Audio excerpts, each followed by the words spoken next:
د ملایانو غونډې ته غبرګون دوستم وایي د کوړه خټک د څو ملایانو فتوا افغانانو ته کوم ارزښت نه لري.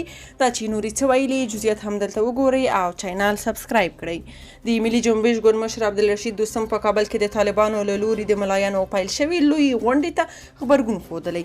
نوموړي ویلي په تېرو 20 کلونو کې د افغانستان د علماو سراسري شورا په ځلونو له طالبانو وغوښتل چې له وژنو او وینو تویولو لاس واخلي، خو طالبانو هیڅکله د علماو سپارښتنې ونه منلې. دوستم زیاتوي چې اوس د طالبان دا تمه نه کوي چې په فرمایشي غونډه کې به د کوړه خټک د څو ملایانو خبرو ته افغانان ارزښت ورکړي. د جنبش ګوند مشر دا هم وایي چې طالبان او د هغوی د وژنو او انتحار مفکوره په ځلونو د دیني عالمانو له لوري رد شوي.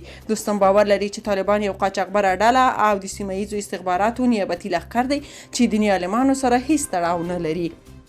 طالبانو د دوستم خپلو منتقدینو نیوکو ته کوم غبرګون نه دی ښودلی، خو له ملایانو سره د جوړې کړي لوی غونډې دفاع یې کړي او دا یې له دوی څخه د ټولو افغانانو ملاتړ ګڼلی. د یادونې وړ ده چې یاده غونډه نن پیل شوه او 3 ورځې به دوام وکړي. د غونډې عکسونه او ویډیوګانې تر اوسه طالبانو نه دي خپاره کړي او معلومه نه ده چې کوم کابل میشتو افغانانو سیاستوالو پکې ګډون کړی. طالبانو د یادې غونډې د جریان غږیزه بڼه په ژوندۍ توګه له خپلو ځینو رسنیو خپره کړې، خو ټلویزیوني نشراتو ته اجازه نه ده ورکړې.